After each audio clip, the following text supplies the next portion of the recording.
The way I navigate the trade rumor clickbait jungle is I try to identify a 1A target that could, on paper, make our Warriors a legit finals contender and therefore root for that outcome. Anything else that happens that isn't as earth-shaking, I scroll past until Shams Charania of ESPN says there's a deal. I'm sure we'll get to that point soon. So, work from the top down.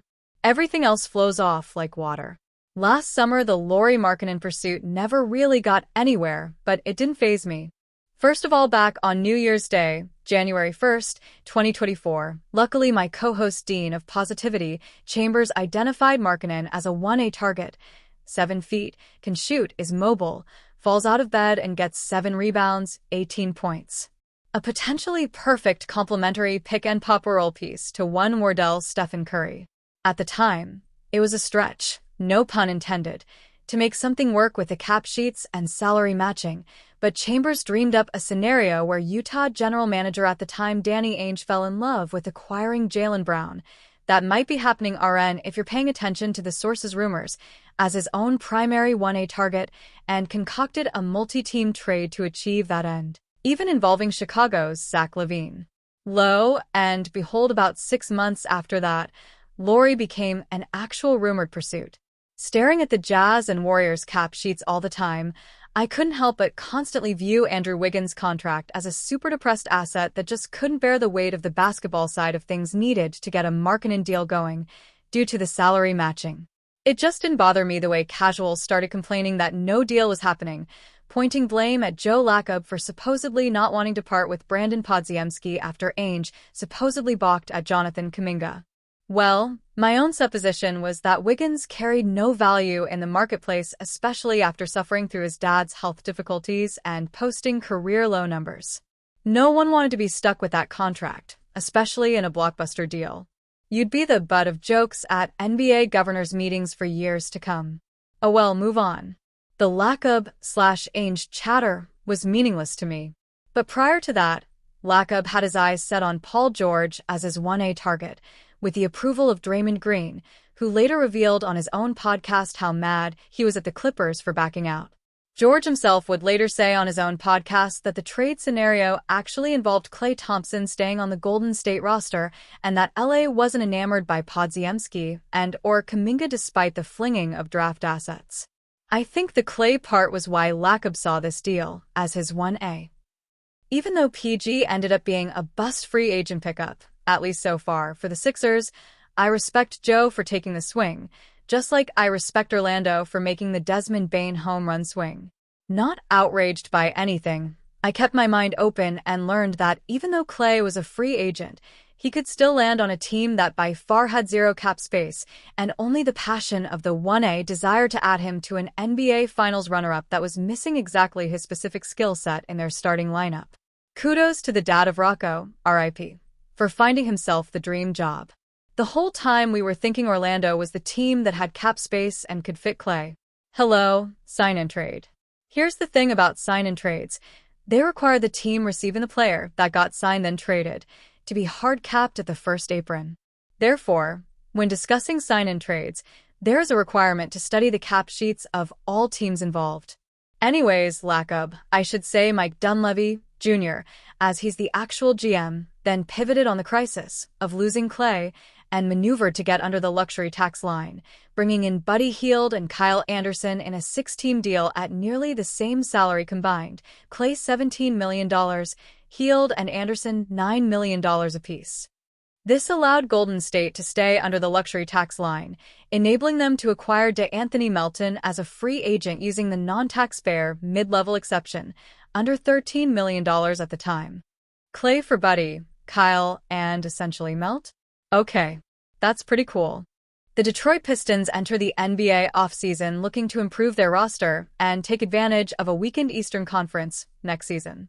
Detroit is coming off a season in which they finished 6th in the East standings and made the playoffs for the first time since the 2018-19 season, though they were eliminated in the first round by the New York Knicks.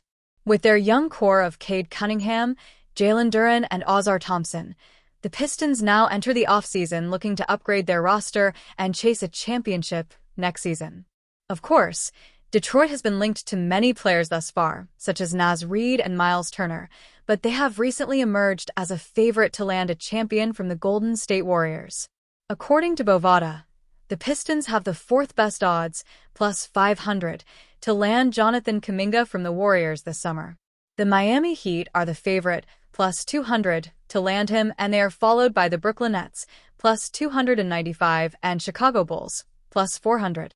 Kuminga is a restricted free agent this offseason, but if the Warriors decide to move on from him, it will likely be in a sign-and-trade deal so that they are able to add some pieces for their title chase next season. Last season, the 22-year-old forward averaged 15.3 points for 0.6 rebounds and 2.2 assists per game, while shooting 45.4% from the field and 30.5% from three over 47 games during the regular season. Of course, Kuminga dealt with an ankle injury that kept him out over 2 months last season, and after the addition of Jimmy Butler, he completely fell out of Steve Kerr's rotation. Due to this, the Pistons could be in prime position to make a move for him this summer to add another young piece to their core. Kuminga is a great scorer, though he does need the ball in his hands to have an impact on the offensive end. Despite this, he would see a larger role in Detroit and would be a solid addition to their lineup next to Cunningham, Thompson, and Duren. After going without a pick in the first round of the 2025 NBA Draft, the Golden State Warriors enter Day 2 with the 41st pick in the second round. With a handful of prospects in their range, the Warriors are reportedly considering sharpshooter Kobe Brea and versatile guard Shawn James, among others. Brea and James were two of the top 5 players on the Warriors' radar, according to Clutch Point's NBA insider Brett Siegel. Golden State appears to be looking for perimeter help, as 4 of the 5 players on Siegel's list are guards. There are several targets who will be on the board for the Golden State Warriors with the 41st pick who would make sense, Siegel reported. Alex Tui, Rocco Zikarsky, Shawn James, and Cam Jones are 4 names to monitor for Golden State. However, Kobe Brea is no doubt the most underrated shooter in this draft class who would fit in perfectly with how the Warriors operate offensively. However, the Warriors are potentially interested in trading the pick, NBA insider Jake Fisher reported.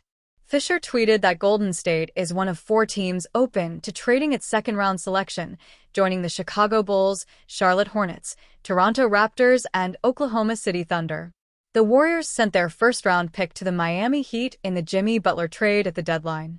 Miami used the number 20 pick on Illinois point guard Kasparas Jakušionis, who many projected would be a lottery pick.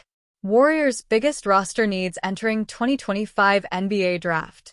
Coming off a disappointing early playoff exit, the Warriors entered the 2025 offseason with just 5 players under contract. That leaves them in a precarious position, particularly considering they owe Butler, Stephen Curry, and Draymond Green nearly $140 million combined in 2025 to 2026. The cap situation puts Golden State at a crossroads, making its lone 2025 NBA draft pick all the more critical. The Warriors' biggest roster need figures to be at center, but the lack of quality big men in the draft makes that goal largely unattainable. Golden State will return Tracy Jackson-Davis and Quinton Post, who combined for 51 starts in 2024 to 2025, but neither was effective when on the court. Golden State desperately needs to find a player capable of contributing out of the gate, making a veteran like James or Brea a solid fit. James and Brea both played 5 years of college basketball, including their last year as significant contributors to a Power 5 program.